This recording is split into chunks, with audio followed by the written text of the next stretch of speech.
네, 화제 이슈를 콕 짚어보는 10분 인터뷰 시간입니다. 도이치모터스 주가 조작 사건과 관련해서 윤석열 후보의 배우자 김건희 씨의 여러 계좌를 선수들과 본인이 직접 운영했다. 이런 의혹이 좀 구체적으로 제기가 된 상황인데요. 김건희 씨의 도이치모터스 주가 조작 관련 개입 의혹에 대해서 처음 보도했던 시민보 뉴스타파 기자를 스튜디오로 모셨습니다. 신 기자님 어서 오세요. 네, 안녕하세요. 네. 또 이제 새로운 뉴스가 터져서 오늘 좀 여쭤보려고 합니다. 네. 일부에서도 이제 좀 살짝 다루긴 했는데 네.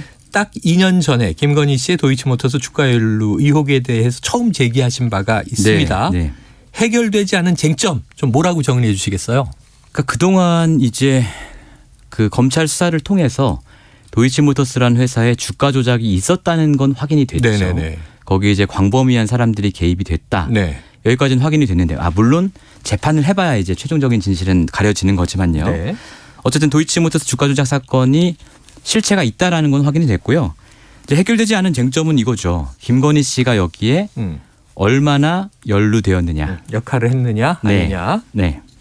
자, 지금 말씀하신 대로 이제 김건희 씨가 어느 정도 이 사건에 연루돼 있는가. 예. 근데 이제 사실은 이 주가 조작 연루 가능성 네. 여러 가지로 또 보도를 하시기도 했고 네. 또 이제 다른 보도들도 있었습니다. 의혹은 많았는데 네. 전방위적 연루 이렇게 좀 이례적으로 표현을 네. 하셨는데 근거가 있습니까? 이번에 저희가 기사 제목을 뽑을 때 상당히 신중하게 네네네. 고민을 하는데요. 의혹이란 말 저희가 달지 않았습니다. 전방위적 연루라고 했고요. 네네. 그렇게 한 이유는 이게 의혹이 아니라 더 이상 의혹이 아니라 네. 사실이기 때문입니다. 사실이다. 그럼 근거가 탄탄하겠네요. 근거는 이제 그 검찰의 공소장에 첨부된 범죄 일람표라는 네네네. 것인데요. 이 어떤 범죄를 검찰이 기소를 하기 위해서는 피의자의 방어권을 보장하기 위해서 이 사람이 언제 어디서 무슨 일을 한 게 범죄다라고 네네네. 하나하나 그 행위들을 적시를 해야 됩니다. 네네. 그걸 표로 만들어 놓은 게 범죄 일람표고요. 범죄 목록 이렇게 볼 수 있겠네요. 그렇습니다. 네. 그 범죄 일람표에 나온 내용이기 때문에 그러니까 공소장 자체는 법원에 가서 뒤집어질 수도 있어요. 네. 왜냐하면 그런 어떤 사실들을 가지고 검찰이 해석을 해서 기소를 하는 거잖아요. 네.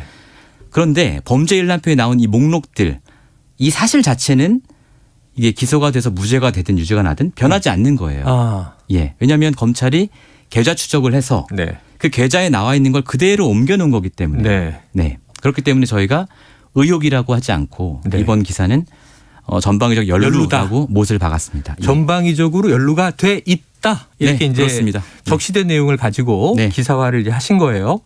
그러면은 이게 공소장에 첨부된 범죄 일람표가 네. 제가 듣기에는 네. 다 익명화가 돼 있다. 그렇습니다. 이렇게 예. 들었는데 네. 김건희 씨의 이름을 특정할 수 있습니까? 예, 다 익명화가 되어 있는데요. 네.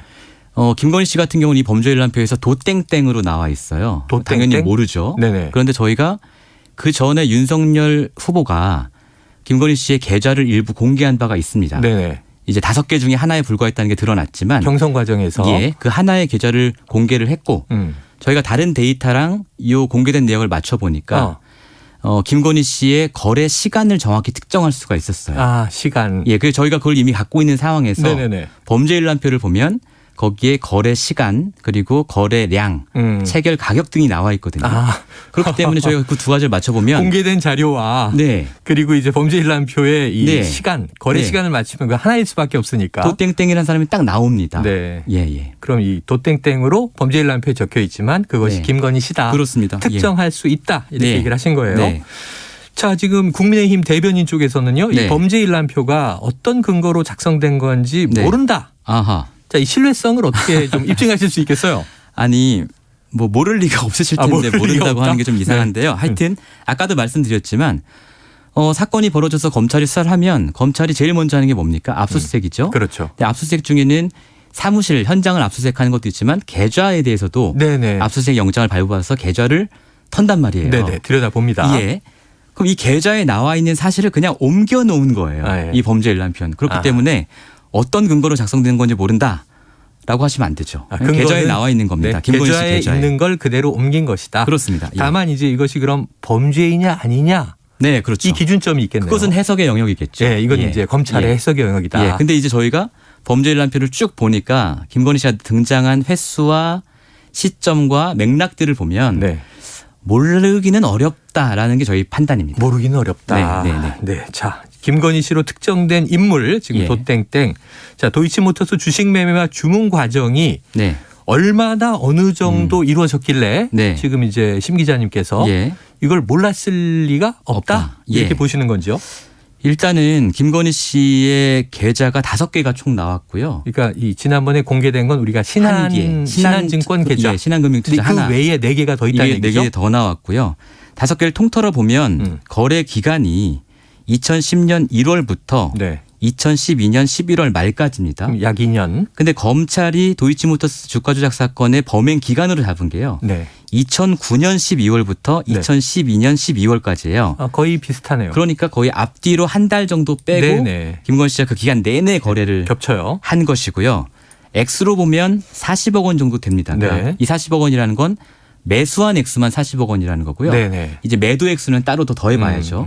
저희가 확인할 수 있었던 건 한 12억 정도 나와서 전체 52억인데 네. 아마 매도액이 더 있을 겁니다. 네네. 이렇게 보면 검찰이 이 전체 범죄를 설명하면서 약 656억인가 650억 정도의 예. 범죄 행위가 있었다라고 했거든요. 네. 그중에 김건희 씨가 40억을 차지하고 있는 거예요. 또 한 가지 포인트는 기간이 이 도이치모터스 주가 조작 사건 특이한 게 1단계가 있고요. 1차 작전이 있고 2차 작전이 있거든요. 1차 작전에서 김건희 씨가 계좌를 맡겨줬던 사람이 1차 작전에 그 말하자면 선수입니다. 주포예요. 이모 씨. 예, 이모 씨. 네. 네. 지금까지 공개된 건 요것뿐이었는데 네네. 이번에 공개된 걸 보니까 2차 작전의 주포 네. 이 사람에게도 계좌를 빌려준 거예요. 아, 그래요? 예, 뿐만이 아니고 다른 인물인데. 다른 인물인데. 네네. 그러니까 1차 작전의 주역 이 사람에게 계좌를 빌려준 거 오케이 여기까지 우연일 수 있다고 네, 쳐요. 네. 그런데 2차 작전이 시작됐는데 여기에 네. 또 계좌를 빌려줍니다. 2개를. 그럼 이게 윤석열 예. 후보가 이건 토론에서 네. 자 4개월 정도 이제 네. 잘한다고 하는 전문가에게 맡겼는데 네. 이 재미를 못 봤다. 맞습니다. 손실 보고 이거 도로 털었다. 찾아왔다. 예, 4천만 원 손실 보고 그냥 끝냈다. 절연했다 이렇게 표현했죠. 근데 2차 작전에 김건희 씨의 계좌는 또 동원됐는데 또 동원됐어요. 예. 이 계좌를 빌려줬고 네. 다른 주포가 있었다. 맞습니다. 오, 네네. 뿐만이 아니고 이 3개의 계좌 외에 빌려준 계좌 3개 외에 네. 2개의 계좌는 음. 권오수 씨가 그러니까 도이치모터스의 권오수 회장이 이 작전 예, 예. 모두를 이제 실행한 사람으로 검찰은 보고 있는데 네. 기획한 사람으로 음. 권오수 씨가 김건희 씨에게 주식을 사라고 권유를 해서 네. 또 다른 2개의 계좌로 주식을 또 한 4억 9천만 원어치 샀어요. 예.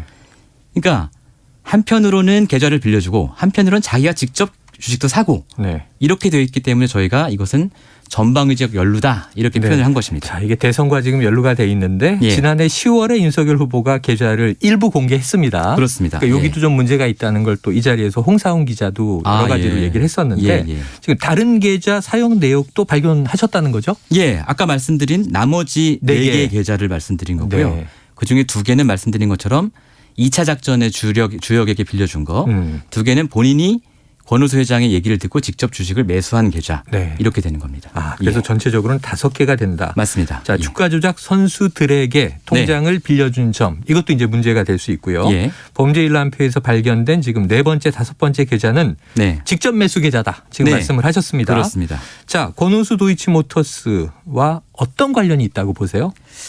그러니까 이런 거죠. 이제 권오수 회장과 김건희 씨는 매우 오래된 사이입니다. 본인도 최근에 공개된 녹취록에서 한 20년 된 사이다라고 네, 네. 했고 저희 뉴스타파가 여러 번 보도했지만 음. 이 주가 조작 사건 말고도 권오수 회장과 김건희 씨 간의 거래가 굉장히 많아요. 아, 도이치 파이낸셜이라는 그 도이치 모터스의 자회사를 만들었을 때도 네. 헐값에 김건희 씨한테 주식을 준 바가 있고요. 어, 도이치 모터스가 우회 상장할 때도 또 김건희 씨가 주식을 삽니다. 네. 장 외에서 사요. 예. 8억 원어치를. 그리고 또 그건 취소된 계약이긴 하지만 도이치 파이낸셜의 주식 20억 원어치를 사기로 했다가 윤석열 총장이 중앙지검장이 되고 나서 취소하기도 하고 네. 그리고 김건희 씨의 전시회에 도이치 모터스가 엄청나게 또 협찬을 많이 했죠. 예. 이렇게 깊은 관계에 있는 사람인데 경제적으로 이 상황에서 권오수 회장이 주가 조작 작전을 했다. 이걸 김건희 씨가 몰랐겠느냐. 네네. 몰랐다면 권오수 회장이 권유한 주식은 어떤 경위로 샀느냐. 네네. 이런 부분이 너무너무 궁금한 거죠. 아, 권오수 회장은 지금 기소가 돼 있습니다. 예, 그렇습니다. 네. 자, 그런데 여기서 또 이제 좀 이 주목이 된 부분이 있어요. 이 김건희 씨가 최은순 씨, 그러니까 본인의 모친이 되는데 예, 통정거래 부분도 범죄 일람표를 통해서 확인된다. 그렇습니다. 예, 아, 나오는 겁니까? 예, 이게 나와 있고요. 그러니까 저희가 이제 이 김건희 씨의 계좌의 거래 패턴을 분석해 보니까 네. 이상한 게 있었어요. 2010년 1월 28일에 네. 김건희 씨가 주식을 그때 막 사 모을 때인데 도이치모터스 주식을 점심 시간에 10만 주의 매도 폭탄을 던져요. 그러면 이제 가격이 떨어지겠죠. 그렇겠죠. 싼 값에 팝니다. 그동안 산 값보다. 그런데 2시간 뒤에 한 오후 2시 반부터 네. 6만 2천 주를 자기가 판 가격보다 더 비싸게 사요. 이상하네요. 이상하잖아요. 네네. 일반적인 패턴 아니잖아요. 이상하죠. 그래서 저희가 전문가한테 물어보니까 이거는 작전 세력 간의 물량 배분하기 패턴이다. 그러니까 싸게 팔더라도 누군가한테 물량을 넘겨야 할 필요가 있었고 네네. 그렇기 때문에 점심시간에 던진 거다. 왜냐하면 점심시간에 구경꾼이 없으니까 네네. 내가 던진 물량을 우리 편이 주술 확률이 확실하게. 높잖아요. 네. 그런데 이번에 이제 범죄일람표를 저희가 분석을 해보니까 이 점심시간에 던진 물량 있지 않습니까? 네. 이 물량이 10만 주 가운데 한 6만 주 정도를 같은 작전 세력이 샀는데 그중에 2만 주는 최은순 씨의 계좌로 산 거예요. 그 점심시간에 던진 6만여 주 중에 3분의 1 가량을 10만여 주 중에 10만여 주 중에 6만 주를 샀고 그중에 3분의 1 가량을 최은순 씨 계좌로 샀다. 매수했다. 그렇습니다. 이제 그래서 모녀간의 통정거래다. 딸이 팔고 어머니가 샀더라. 예. 그리고 또 오후에 2시쯤에는 네. 다시 최은순 씨가 그거 일부를 팔아요. 그걸 또 김건희 씨가 또 삽니다. 네, 알겠습니다. 예. 자, 이제 이 이야기가 이 자체로도 사실은 이게 범죄냐 아니냐 지금 논란이 이제 크게 되고 있습니다만, 자, 어제 바로 이제 대선 후보 토론에서요. 윤 후보가 경선 당시에는 이게 아까 말씀드린 대로 뭐 손해만 보고 나왔다. 계좌를 이제 일부 공개했었고, 이제 잘한다는 사람에게 맡겼지만 재미를 못 봤다. 자, 그런데 어제 TV 토론에서는 이재명 후보의 이제 공세에 당연히 주식 거래했다. 손해 본 것도 있고 번 것도 있다. 이렇게 좀 다른 답변을 했어요. 어떻게 보셨습니까? 그러니까 점점 이 사실들이 드러나면서 말을 바꾸고 있다라고 저는 생각을 하는데요. 과거처럼 완강히 아니라고 부인하기에는 증거들이 있다. 그렇습니다. 이 계좌를 공개하기 전에는 윤석열 후보가 그건 아무 일도 아니다라고 했었어요. 그렇죠. 여러분.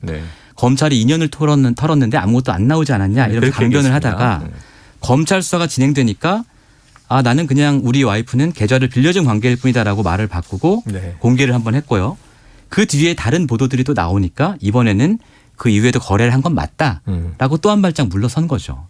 자, 이 대목에 대해서 또 국민의힘에서는 강력하게 이제 유감의 입장을 표명을 했습니다. 김 씨가 기소되지도 않았고 공소장에도 구체적인 내용은 담기지 않았다. 이렇게 이제 답을 했어요. 어떻게 들으셨습니까? 공소장 본문에 김건희 씨가 나오지 않는다. 이건 팩트입니다. 이건 사실이고. 그렇게 보도를 했고요. 다만 범죄일람표에 이렇게 많이 나온 사람이 그리고 전방위적으로 연루된 사람이 왜 공소장에는 나오지 않는지 그 부분을 물어봐야 되는 오히려 것이지. 그것이 더 궁금하다. 본문에 나오지 않는다고 해서 아무런 범죄 혐의가 없다라고 얘기하는 건 좀 무리다라고 생각합니다. 그래요. 자, 지금 대선의 과정에서 이게 또 뜨거운 감자가 돼 있습니다. 향후 대선 결과와 상관없이 도이치모터스 주가 조작 사건에 대한 의혹들 김건희 씨가 소명을 해야 된다고 보시는 거죠? 당연하죠. 간단하거든요. 계좌 내용만 공개하면 됩니다. 계좌 내용만 공개하면 될 일이다. 그러면은 판단이 된다. 알겠습니다. 오늘은 여기서 정리하죠. 말씀 고맙습니다. 감사합니다. 지금까지 시민보 뉴스타파 기자였습니다.